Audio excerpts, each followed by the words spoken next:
power is never built on kindness. It is carved into bone, written in blood, and enforced through terror. When we think of ancient China, we picture silk, porcelain, great walls stretching across the horizon, and philosophers debating harmony under heaven. But beneath that beauty was an empire held together by fear. Its rulers did not just punish. They invented ways to unmake the human body, to strip the soul of dignity, to reduce men and women into living warnings for everyone else. The courts of the emperors did not hide this violence. They staged it, paraded it, and turned it into ritual. Executions were not private affairs, they were theater. Torture was not just about extracting truth, but about declaring that truth no longer mattered when faced with the emperor's will. And for those who suffered, death was rarely quick.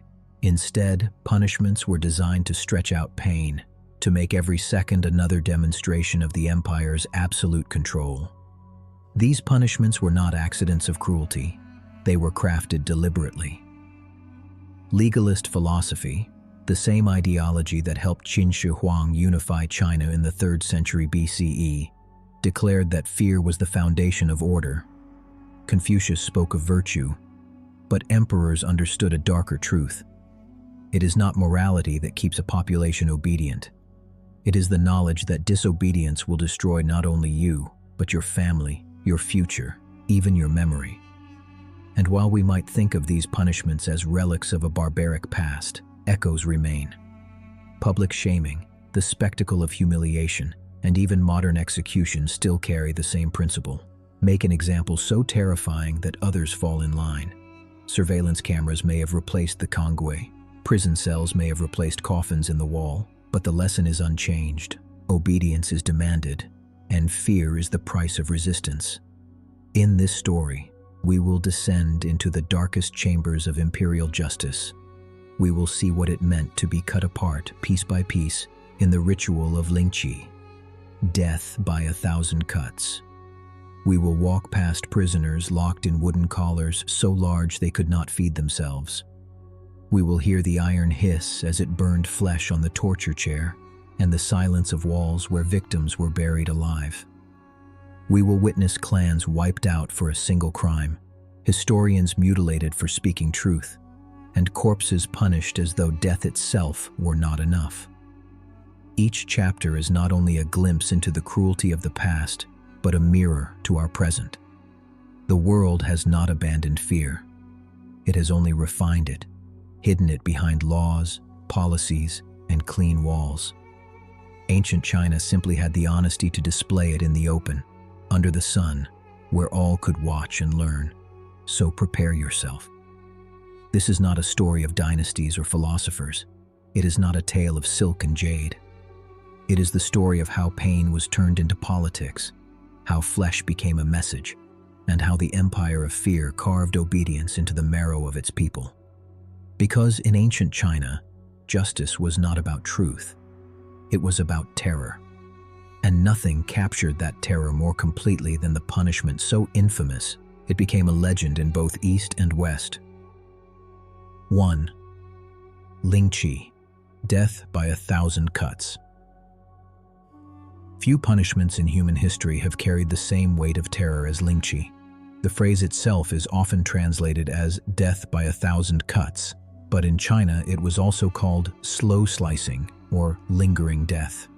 It was not designed simply to kill a body. It was crafted to annihilate dignity, to turn a person into a living spectacle of agony, and to make their memory synonymous with disgrace. Lingchi emerged as a formal punishment during the Song dynasty around the 10th century, but it was perfected, if such a word can be used, in the centuries that followed. By the Ming and Qing dynasties, it had become the empire's ultimate weapon against rebels, traitors, assassins, and those who committed crimes considered too great for ordinary execution. Where a thief might face the cangwei and a murderer might lose his head, the traitor destined for lingchi would be cut apart in stages until his humanity disappeared in a haze of blood and horror.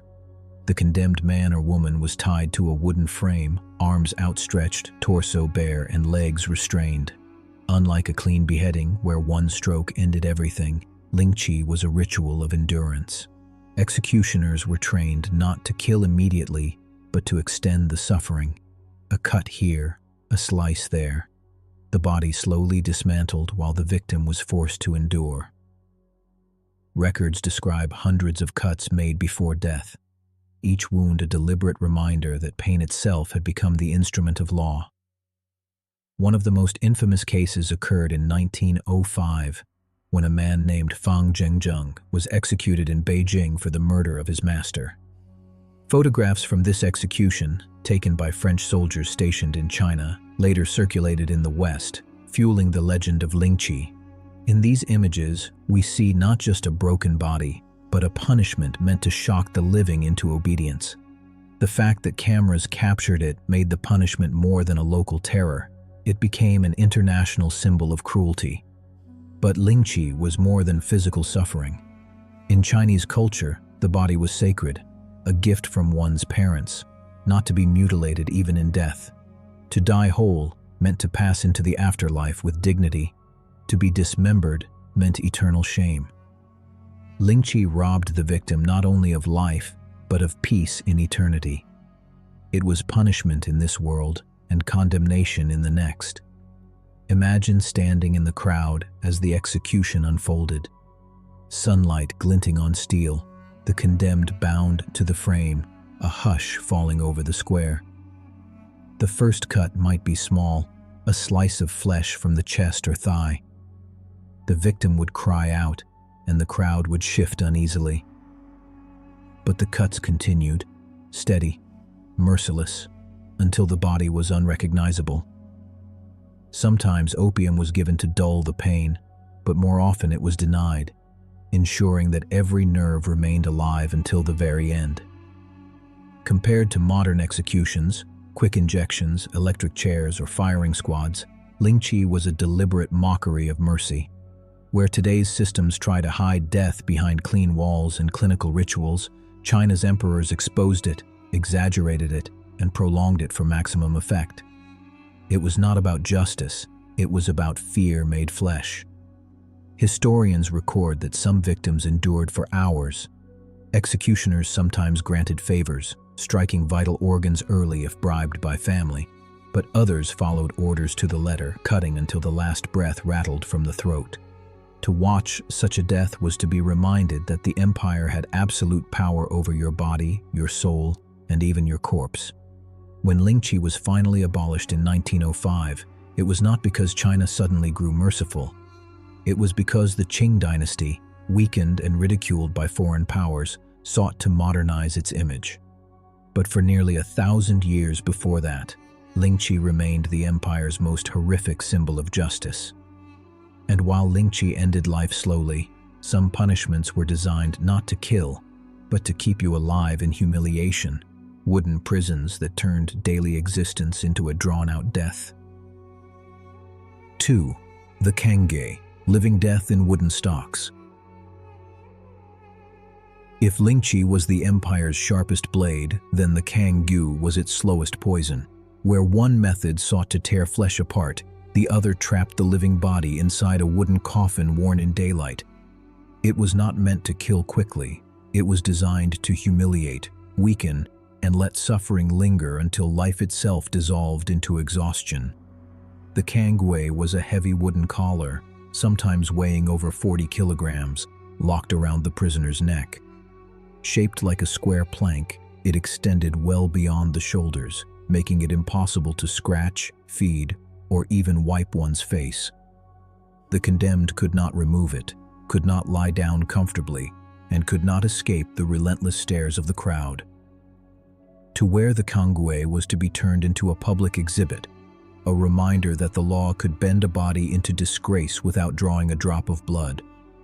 Punishments with the kangwe were carried out in marketplaces, at crossroads, or outside city gates. The condemned stood in full view of neighbors, strangers, merchants, and children. Placards were often nailed to the wood, listing the prisoner's crime in bold characters.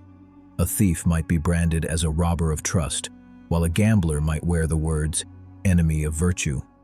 The kangwe made the body into a signboard, forcing shame to replace identity. For days, sometimes weeks. Prisoners lived inside these wooden stocks. Guards occasionally allowed food or water, but feeding required others to tilt bowls or pour water past the collar's edge. Some prisoners starved, not from lack of food, but from sheer inability to raise a hand to their own mouths. Death did not always come swiftly. Sometimes it came from infection where the collar rubbed skin raw. Sometimes from collapse, when the body, too weak to carry the weight, gave way. Historical records describe entire lines of prisoners forced to march through towns in kangs, their heads bobbing awkwardly in unison, the wood clattering like funeral drums. The punishment was not just for the condemned, it was for everyone who watched. To see a man once proud, now drooling and filthy, trapped inside a wooden frame, was to learn the empire's lesson. Crime against authority leads not only to pain, but to degradation before all eyes. Unlike lingchi, where death was visible and final, the kange was a sentence of invisibility within plain sight. Families sometimes begged officials to shorten the punishment, or bribed guards to feed their relatives, but mercy was rare.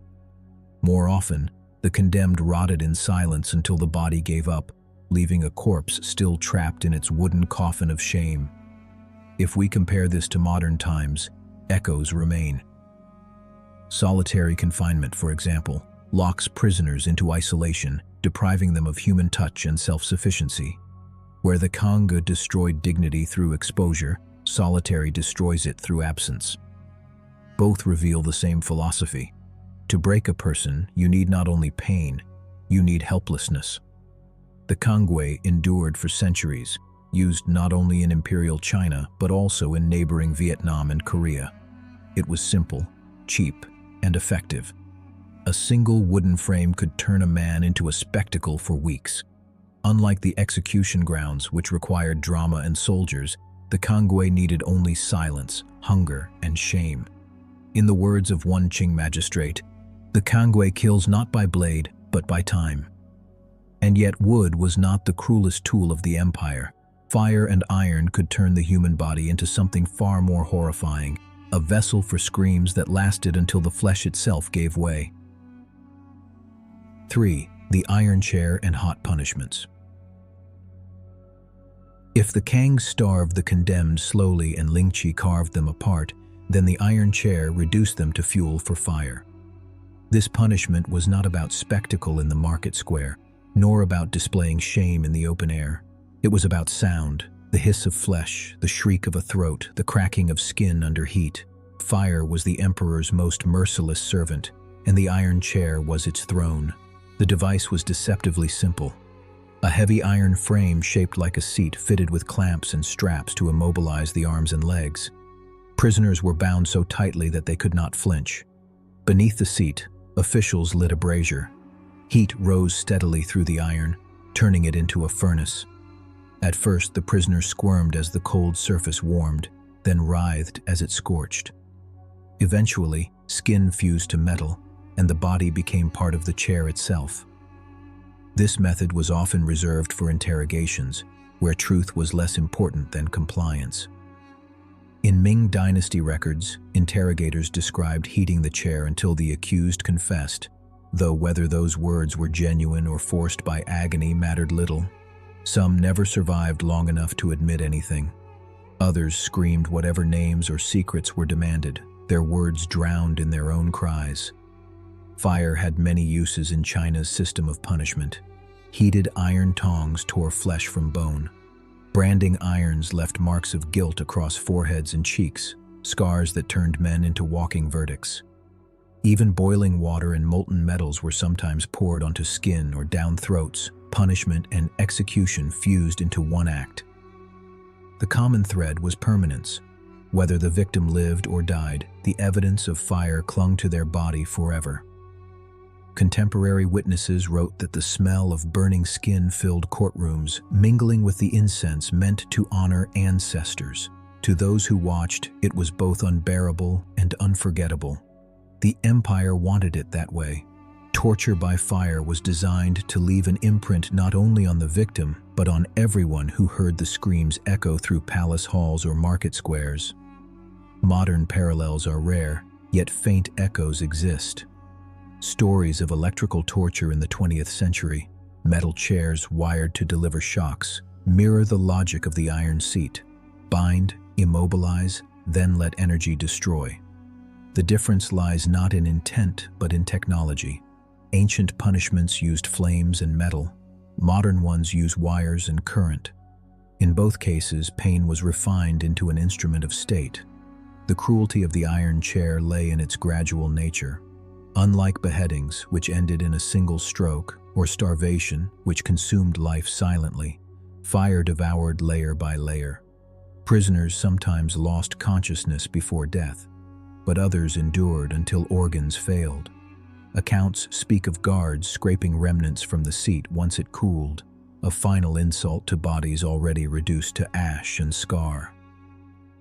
The iron chair was a reminder of the empire's duality. China produced poetry about spring blossoms, paintings of misty mountains, philosophies of harmony. Yet in its courts, harmony was enforced with heat and iron. Culture and cruelty were not opposites. They were bound together, each giving the other its sharpest edge. And if fire burned too quickly, the empire had punishments far slower, far quieter, where victims were sealed away, alive, in coffins and walls, left to fade into darkness with no witness but the silence of their own breath. 4. Slow starvation, walling and coffin punishments. Some punishments in ancient China were designed not for spectacle, but for erasure. The state did not always want a body on display, screaming for the crowd. Sometimes it preferred silence, a punishment that unfolded in darkness, where no one could see the agony but all could imagine it. Among the most terrifying of these were coffin punishment and walling alive, methods that condemned the guilty to waste away within wooden boxes or sealed chambers, turning slow starvation into an instrument of justice. The coffin punishment was brutally direct. A prisoner was placed inside a wooden box with only the smallest hole for air, no food, no water. The body, once active, was locked in a prison no larger than itself. Hours stretched into days as the body weakened, the stomach clawed for nourishment that would never come, and the tongue thickened from thirst. Death did not come quickly. It crept in through the veins, first as dizziness, then hallucination, until the prisoner slipped into unconsciousness and finally into silence. Walling alive carried the same principle, but with even greater cruelty. Victims were forced into cavities within palace walls or underground chambers. Bricks sealed the opening, shutting out the world. Sometimes a small slit was left to pass water or scraps of food, but more often, the wall was closed completely. The condemned did not see the sky again. They died standing, sitting, or however their body fit in the narrow void. These punishments were not theatrical like lingchi or the kangwei. They lacked blood and public screams. Their power lay in imagination. Families knew their loved ones were still alive, entombed behind stone, calling out into suffocating darkness. That knowledge, that somewhere, close by, a husband or son was dying unseen, was a punishment that spread beyond the victim to torment every relative. Records from the Han Dynasty describe rebels sealed alive beneath city gates, their bodies meant to serve as spiritual guardians after death. During the Ming Dynasty, corrupt officials sometimes vanished without trial, whispered to have been walled up in palace basements where their cries could never escape. Whether true or not, the rumor itself reinforced the lesson. Defy authority, and you would be buried not in soil, but in silence. There are faint parallels in later centuries. Solitary confinement today locks prisoners in narrow cells, often for months or years, where human contact vanishes. Coffin punishment was its ultimate ancestor, isolation so complete it ended in death. The message is the same across time.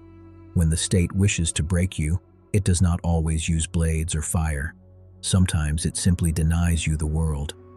The cruelty of slow starvation was not only in physical decay but in the stripping away of time.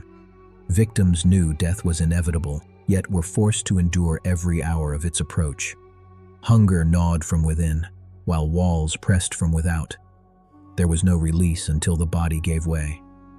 To perish in this manner was to vanish in darkness, nameless, faceless, absorbed into the architecture of empire. For the rulers, this method carried a perverse efficiency. There was no need for guards to swing swords or executioners to strike hundreds of cuts. The coffin or wall did the work, and nature completed the rest.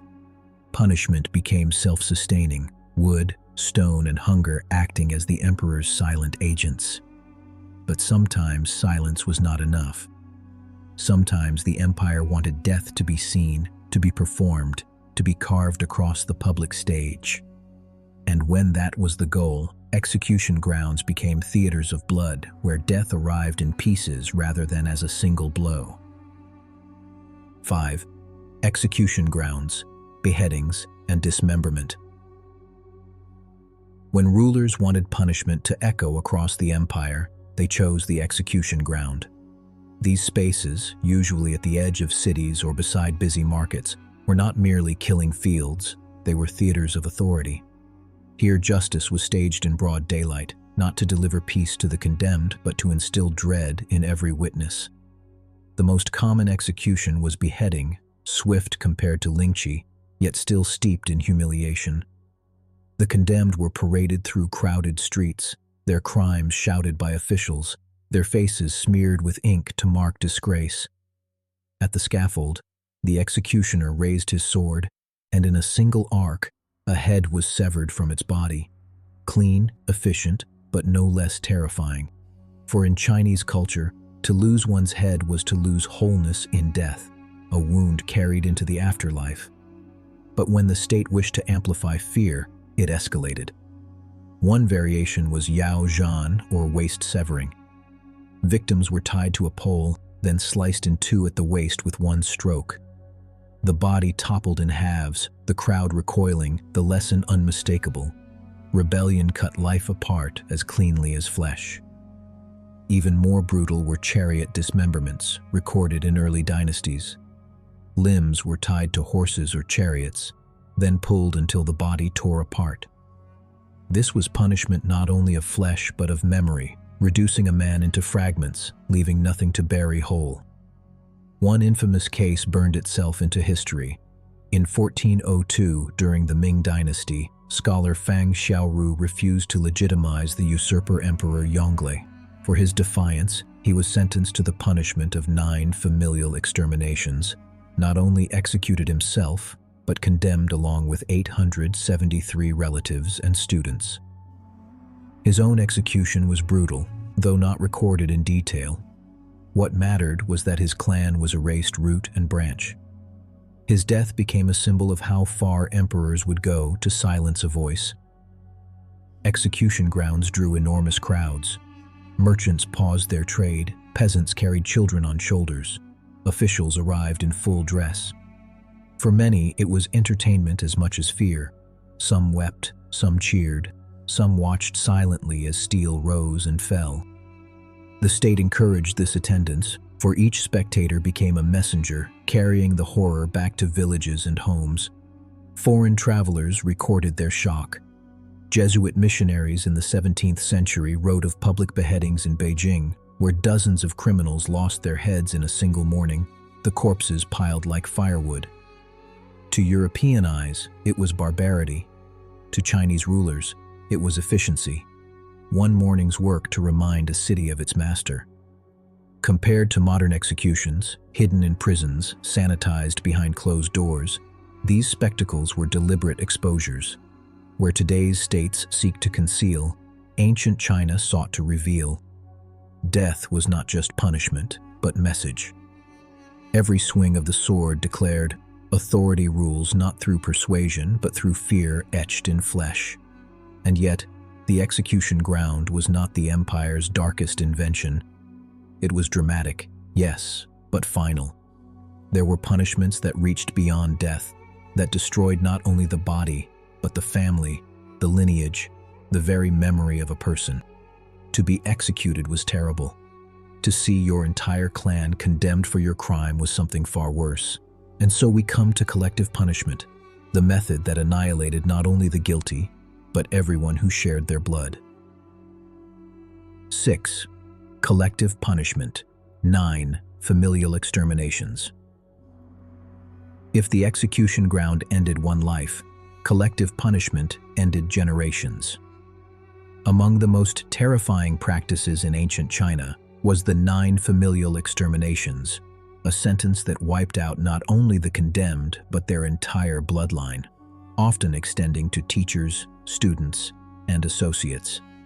In one stroke of imperial will, whole families, clans, and networks vanished, their names erased as though they had never existed. The roots of this practice lay in legalist philosophy, which valued stability above all else. To the rulers of early China, rebellion or treason was a disease, and diseases required not only removal of the infected, but destruction of every possible carrier. Thus, the family became both shield and weapon. Protect the emperor, or risk annihilation of everyone tied to you. When the punishment was invoked, it followed a chilling order. 1. Parents and grandparents of the condemned. 2. Children and grandchildren. 3. Siblings and their families. 4. Uncles, aunts, and cousins. 5. Spouse and in-laws. 6. Entire household staff. 7. Students and followers of the condemned. 8. Friends who stood by them. 9. The condemned themselves. It was not just death, it was obliteration. One of the earliest infamous examples comes from the Qin dynasty. After Qin Shi Huang unified China in 221 BCE, he used collective punishment liberally. Entire clans of scholars and officials who resisted his rule were eliminated, their families buried alive or executed en masse. The message was clear. Loyalty to the state outweighed loyalty to blood. But perhaps the most famous case occurred in the Ming dynasty in 1402, when scholar Fang Xiaoru refused to endorse the new Emperor Yongle after he seized the throne through civil war. When threatened with extermination of his relatives, Fang reportedly declared, "Then add my students as well." The emperor obliged. In the end, over 870 people, relatives, in-laws, servants, and pupils, were slaughtered for one man's refusal to betray his conscience. Fang's name survived, but at the cost of everyone he loved. Imagine the horror of such a decree. You are accused of treason.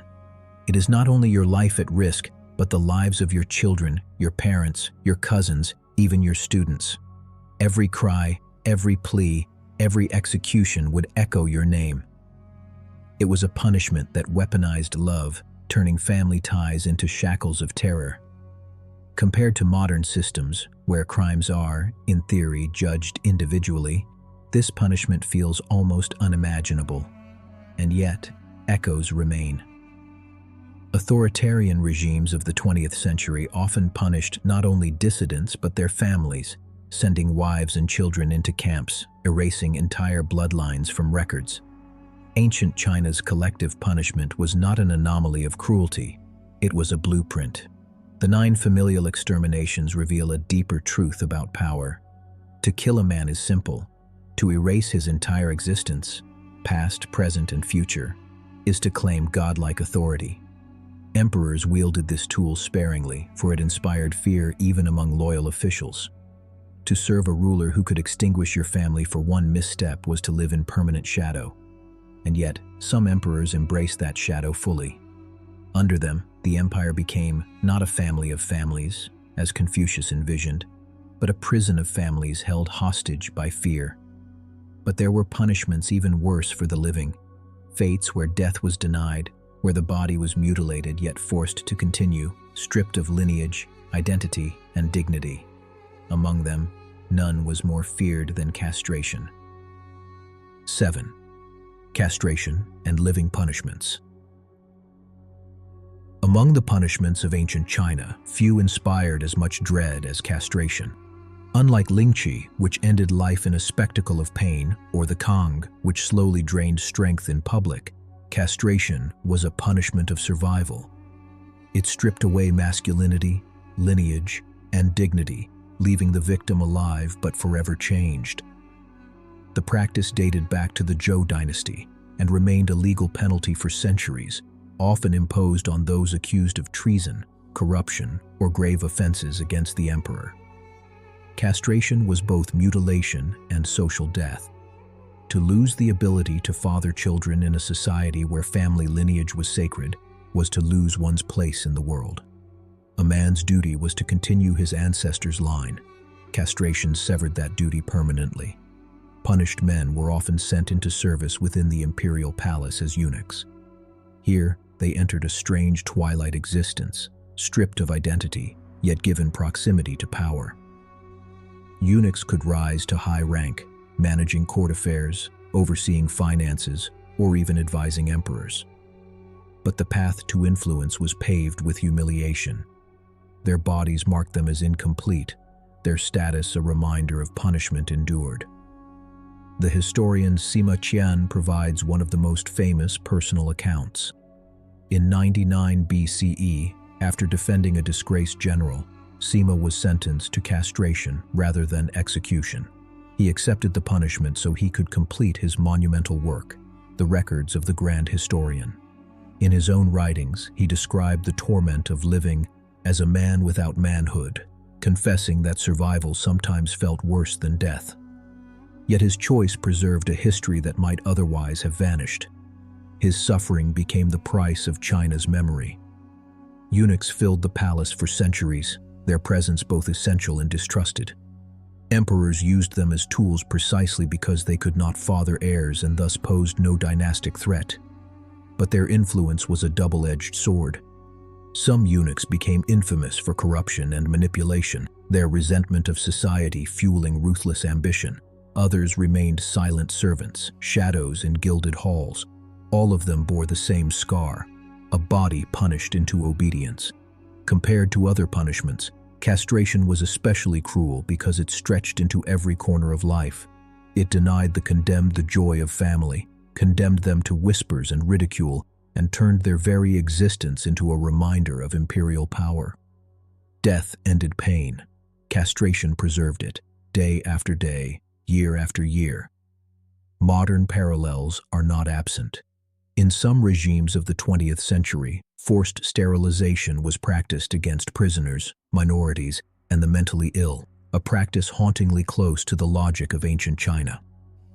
Deny the unworthy the ability to reproduce, erase their lineage, and reduce them to tools. What separates past from present is not intent, but technology and justification.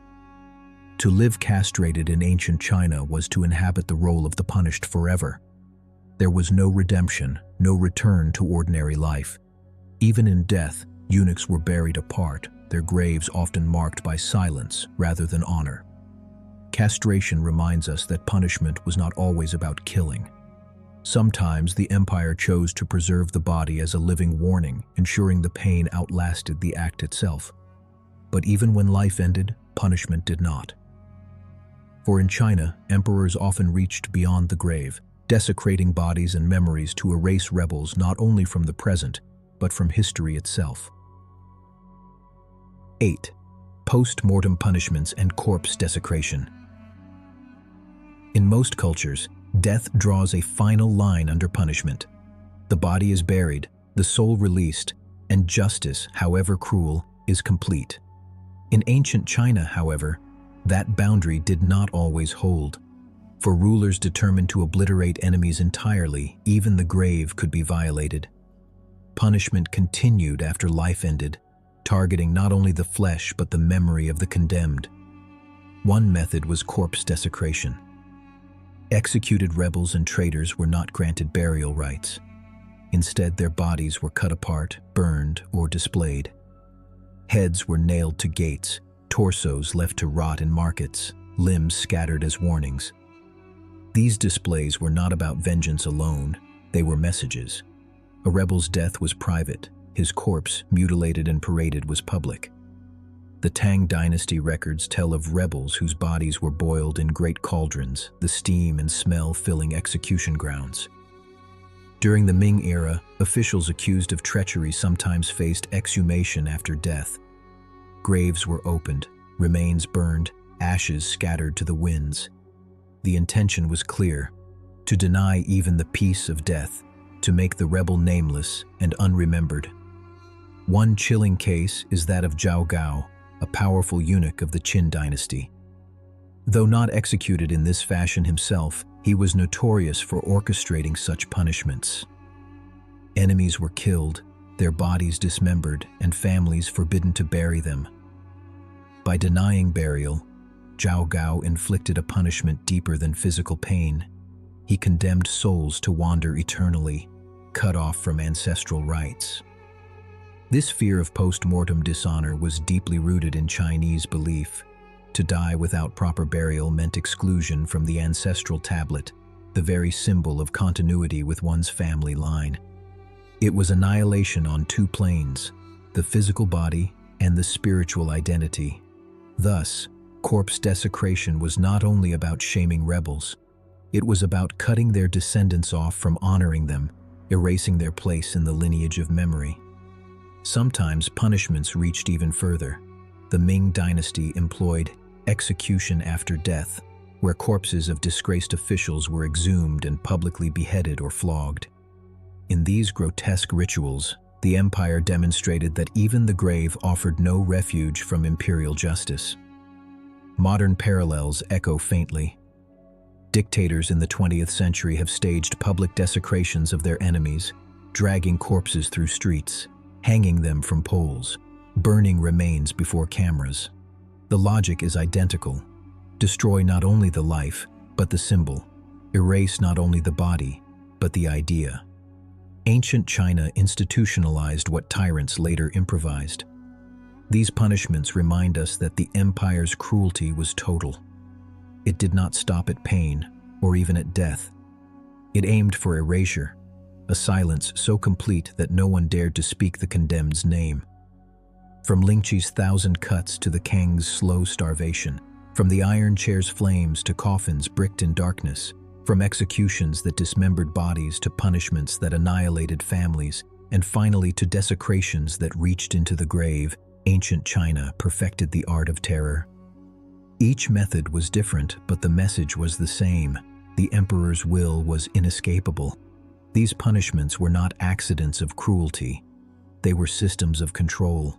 They made obedience instinctive, rebellion unthinkable, and submission the only path to survival. They turned the human body into parchment upon which power was written. And yet, when we look at the world today, the echoes remain. States may not carve flesh in public squares, but they still use fear to govern. They silence voices through isolation, humiliate dissenters through spectacle, erase enemies from memory with censorship. The methods change, but the principle does not. Power endures through fear, and fear thrives on punishment. Ancient China's punishments remind us of a truth we would rather forget. Civilization does not always soften cruelty. Sometimes it refines it.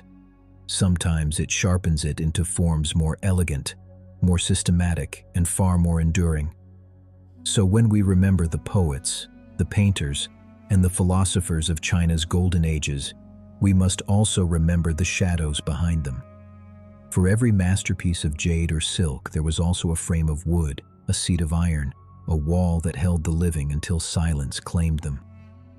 If you found this journey into the untold times compelling, subscribe to the channel.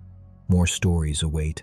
Stories of emperors, kings, and rulers whose cruelty shaped civilizations. The past does not rest. It lingers, waiting for us to look closely enough to see it.